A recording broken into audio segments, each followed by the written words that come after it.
slideshows. So I'm going to talk about them one by one and how they relate to the cards that are on the table here. So the first thing that I saw is I see this little girl. She looks about 15 or 16. It looks like the 1800s. She's wearing a dress and she's on a bicycle. So she hiked up her dress to be able to sit properly on the bicycle so that the dress, the hems of her dress, doesn't get caught in the spokes and the wheels. So she hiked up her dress, her knees are exposed, she's wearing like stockings underneath and, like some shoes, dress shoes. And she is just really happy with this new bicycle. So she's riding all over the village and she's going through a dirt road. And it looks like it recently rained, so there are puddles of water, rocks. So it's an uneven dirt road with a lot of mud, but she doesn't care. So she's riding through it and she got mud like all over, her dress. It kind of like got into the tires and then it splashed back on her clothes, on her hair. And she doesn't mind, like she's having a really good time. When she got home, her mom saw her, like her knees exposed and dirt all over her. Her mom gave her a scolding. So it cuts away. So what I'm feeling with this energy, it seems like, it's the 1800s, or at least it's a different time, different era, where gender roles were different, gender expectations were different, social expectations were different, what it means to be a girl, what it means to be a boy, and things like that. So her mom is sort of chastising her, like, you're a lady, you're 15, you're almost, marriage age. You're supposed to be more ladylike. You're not supposed to be a tomboy. So I feel like there are definitely societal, social, gender role expectations, or something that is, imposed by other people onto you. And it feels almost like you have outgrown it. And you feel like it's restrictive. You feel like it interferes with your life. You feel like it's interfering with your ability to really live your life and enjoy your life. So I see many of you going through this stage where you are really questioning. You're questioning, what it is that's making you really happy and why you're not able to pursue it. Okay, that's the main thing. And I feel for many of you, it could be, if you're on the younger end of the age spectrum, it could be, family expectations. You're supposed to go to school. You're supposed to be a doctor. You're supposed to be a lawyer. You're supposed to be ladylike. Women are supposed to behave like this. Men are supposed to behave like this. And, it's everything seems like, or the people around you seem very, very reputation conscious, okay? If you're a little bit older, like if you're, for example, in your 20s, people around you might be like, oh, what did you do before this? Or what school did you graduate from? And it seems almost as if they care about these things more than you as a person. Like they care about what school you graduated from. Where did you get your degree? Where did you get your education? Who are you connected to? So it's like very reputation conscious. Okay, so the environment that you're in, you feel almost like it's either very narrow-minded or you feel that people care about all of these superficial things that don't really, at the end of the day, don't really have a lot of substance, don't really have a lot of meaning. But nonetheless, they care about these things. And so I see many of you following, and you guys are like a very fierce sign. You're not one to follow the herd. However, I also feel like you guys are also very, very family oriented. So I'm sensing like if you grow up in an environment where mom and dad wants groom you for a specific, life path, for a specific career, for a specific, Ivy League school even, you don't want to disappoint them. But it gets to the point where you feel like life is going one way and the bottom line is you're questioning, you're questioning these chain of events. You're questioning the choices that have led you to this very moment. And you're also questioning whether or not you're just kind of like, going with the tide, or whether or not you are conscious or consciously making these decisions because they make you happy, or whether or not you are making these decisions or living a specific life path to appease other people, or it's because something that, it has always been done, tried and true. And so you kind of like took it as gospel and you didn't question it. So I see this major awakening, this major epiphany coming into the picture. Crossroads as well. Am I still happy with it? Is this all there is to life? Is this something that is meant for me? Or is this something that I just kind of found myself walking this path? But is there other, like, are there other things out there for me that can bring me more emotional fulfillment? Okay, so I see all of these question marks kind of popping up when I shuffle your cards. And I feel like the energy can be very, very liberating if you're looking to break out and go out into the world and make your mark on the world. And then on the other hand, I feel for others of you who are a little bit more status quo oriented. I also feel like some of you are a little bit scared of these changes that are coming through, things that are outside of your control, or things that you have always known to be true. All of a sudden, you're reassessing. Okay. First of all, the way this energy is coming out, this is the card that really drew my attention. Your ship's coming in, something that you have really, really, really waited for a very long time. I usually think of this as like a big opportunity, study abroad, going overseas to do some type of research work for some of you, because that did come through. So for example, you might be studying to be, a doctor, right? And you're like, oh, I'm just going to be an MD, just like a general practitioner. And then you take a course and then you're just like, you know what? Maybe I want to do public health. Maybe I want to go to pandemic zones and study like cultures and do microbiology or do epidemiology and study the transmission of diseases. And maybe I need to go to more of a tropical area or go overseas to a place where access to medicine might be very, very scarce. So your family might tell you, family expectations here. You're going to be a doctor. You're going to be like, either a general practitioner, or you're going to be a surgeon, and you're going to work in these really posh, high-end, either private practice or in a very, very prestigious hospital. And your life is going to be all set. And you're just like, actually, I really want to get into this because I want to help people. And if I want to help people, I want to go to places where the needs are, impoverished neighborhood, underserved communities, especially going overseas to areas that don't have access to healthcare. So that's an example that I saw, so that I'm reiterating it, okay? And of course, all of you who are watching this are not in med school or are not trying to be doctors, but that's a big example that I'm using, mainly because I feel like you're being groomed for something and it's making you happy, but you're also questioning whether or not you can do something else that is more meaningful. So I see this conflict coming out. On the one hand, you are very, very happy.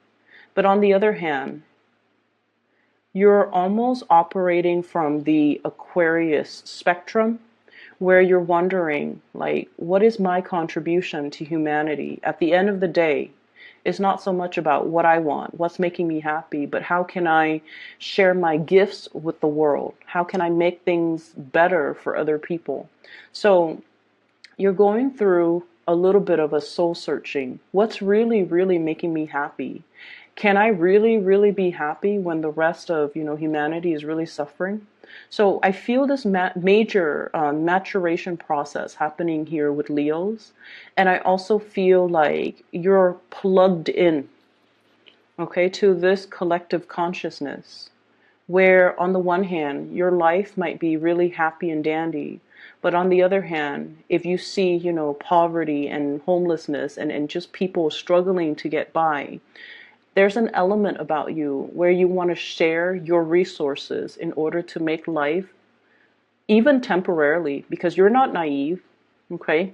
So Share your resources, share your skills, share your knowledge to make things better for other people.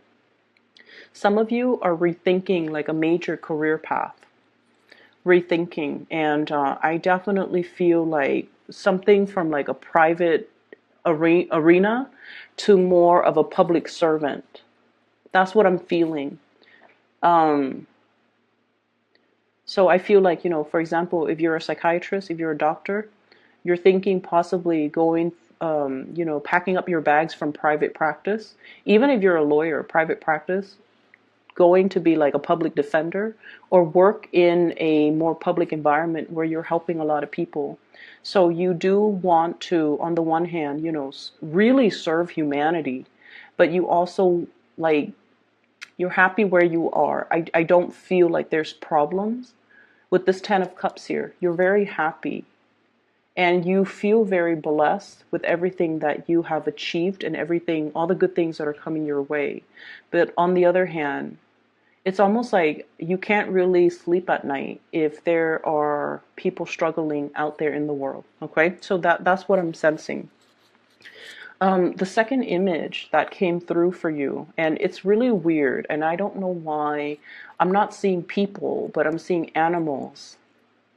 And the animals have, human characteristics, like human behaviors. They look like animals, but and I don't know why my guides don't show it in terms of a scene with humans, but let me just relay the message. So there's this nest, it's in the tree, and there are three little birds that have hatched from these eggs, and the mother is there. So there's a nest in the tree, there are three little birds, and the mother bird, the female bird, is there as well, watching over her three kids. And then the dad bird comes back. He has like worms and grubs in his mouth, and then he feeds the kids. And then the mom and dad seems like they're bickering. So then the dad was all like, okay, I've done my part. I've fed the kids. Now I'm going to go off and play. Okay, so that's like the image that I'm seeing. And that's why I question, like, why don't I see humans? Like, why isn't it just the mom with the kids? Dad comes home, gives them money, and then takes off. So what I'm feeling here is a situation where two people potentially could be staying together because of obligation, okay? Because of expectations from other people, because they're trying to keep the family unit intact, because both of these people have specific roles that are assigned to them, okay?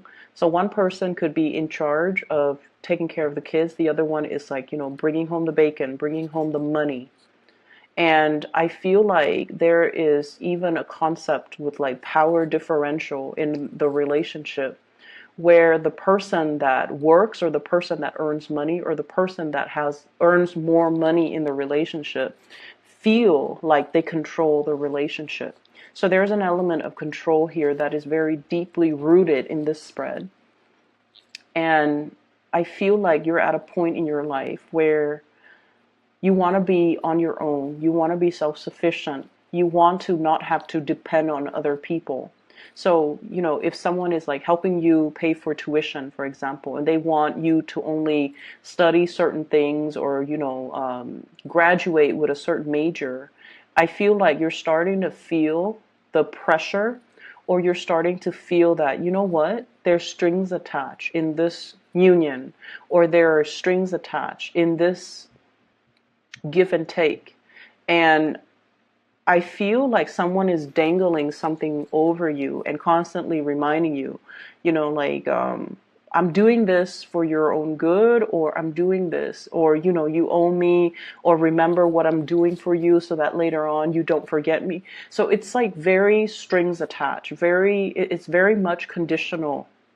Okay. You have to do this in order to get that. So things are very, very conditional. And I'm starting to feel like you're feeling the weight of it. You're feeling like there is no free lunch. You're feeling as well that the other person is dangling this thing over you. And so your ability to make your own decisions might be severely limited. Okay. I'm sensing as well in a work environment. There is some type of unfairness that's coming through. First of all, I have here the Eight of Pentacles, okay, working hard, keeping your nose to the grindstone in the reverse position with the Devil in the reverse position. Some of you might physically just be like, this job is not doing it for me anymore, and I'm reassessing whether or not I want to invest more time in it. And then I also feel some imbalances in the work environment where the people that are not really doing their job, they're getting the promotions because they know somebody, because of their connections, or because of like just corruption is such a broad term, but I'm just going to use that. Favoritism, corruption, strings attached. You know, you do this for me and then I do this for you. Like I'll scratch your back and you scratch mine. So it's a very, very, from your end, Leos, it's a very unethical, toxic type of a situation. And I feel like many of you might have already left that situation waiting for new opportunities to come on the horizon for you, and you're prepared because you knew this wasn't working. And then I feel like for some of you, you might stay in a job because of the financial security. It pays the bills. And I feel almost like you've been wanting to leave for quite some time, but you know, you have family, you have people that are financially dependent on you, and it's making it harder and harder and harder. But I feel like this might be the breaking point where you start to realize your worth and you're starting to want out and seek new opportunities. Okay. And then going back to the birds, okay, the one that brings home the grubs and the worms. He's like, okay, I've done my part. Now I'm going to go off and play. So I definitely feel the weight of responsibilities, obligations, especially when it comes to child rearing, when it comes to family expectations, when it just comes to not being able to get your alone time. Okay? I see a lot of people crowded in an environment. Everything is just very, very crowded. A lot of activities, a lot of things are happening around you, and it seems like you want a moment of peace. You want some solitude. You have a lot of things that you need to get done. So for some of you, if you're working from home, there's like kids running around, or you know, family members dropping by unannounced, and the doorbell's always ringing, or text messages are constantly dinging, or your phone's always going off, or there's like animals, pets, children, just a whole barrage of activities happening around you. And take yourself to the library, take yourself somewhere else where you can get your work done. And then I also feel for others who are, you know, in between jobs, who are trying to apply for a job, getting their resume together, looking for jobs online, and it's almost like the responsibilities that you have to contend with is delaying the job search process. Okay, so that's what I'm feeling. And so somebody once gave me like the best advice, and it is like the best advice I've ever heard, one of the best that I've ever heard. And he's a father of a friend, and he mentioned to her when she was looking for work, treat the job search as a full-time job. You wake up at 7, you get ready. At 8, you sit at your computer, or 7 to 8, you eat your breakfast or whatever. And then at 8 to 5 p.m., you sit at your computer and you look for work. You apply for it one after the other. You take your lunch break at 12, and then you stop doing the job search at 5. And he goes, and then the next day you repeat. So you treat the whole job searching process as if it's a full-time job. And once you get yourself in a pattern, once you are responsible, once you are diligent, and I feel like, you know, that's when the serious jobs are going to be in the picture. Treat it like a full-time job. Okay? Be serious with it. And don't just bookmark it and let it sit. When something catches your fancy, apply for it right away. That way you can knock it down. And he also said, like, as well, you know, create a quota for yourself. So for example, today I'm going to apply for 5 jobs. And then until you finish those, you know, 5 jobs, applications, that's when you call it a day. And then the next day, set a quota for yourself. But either way, we have to treat it like a full-time job.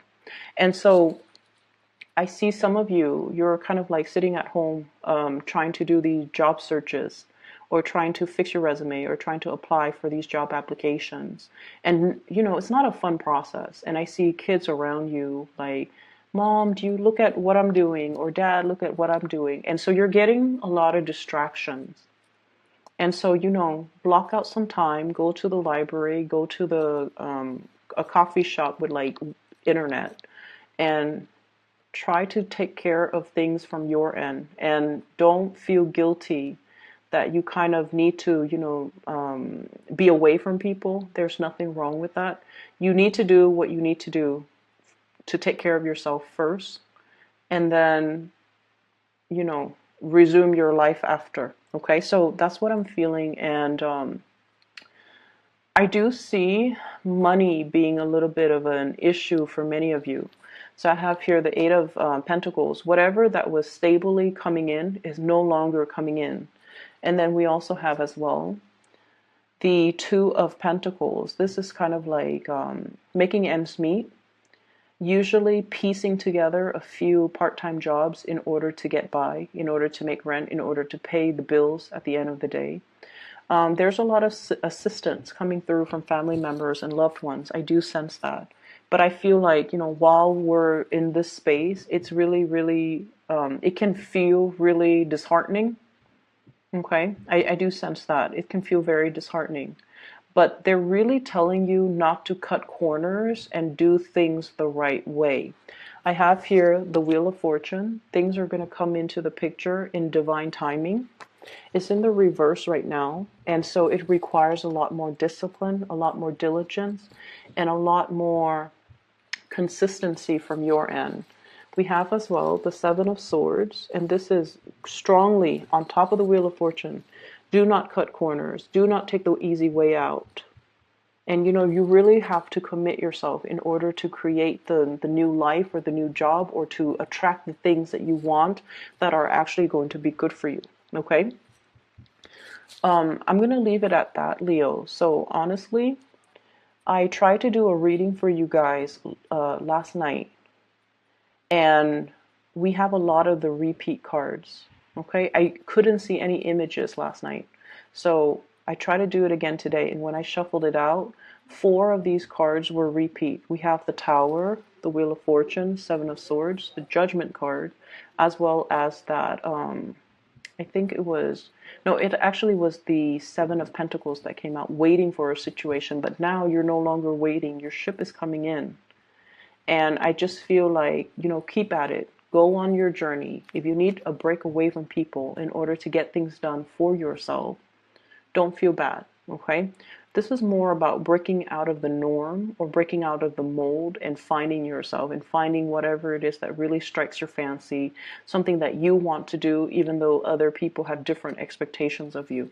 So I feel like you're carving that path, or you're paving that path for yourself, so that you can be freed and unencumbered by other people's expectations. So I will leave it at that. I hope the reading is helpful for you guys, okay? Once again, for those who are still emailing me about personal readings, I don't do those anymore. I do have somebody that I highly recommend. Her name is Bridget. She is phenomenal. She's very psychic, and I've used her services over the years, and I've also recommended her to my family members and my friends, and I highly recommend it if you are looking for a reader.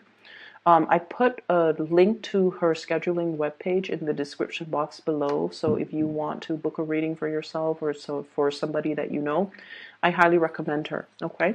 So best of luck with everything, Leos. I will be back next month, okay? Take care.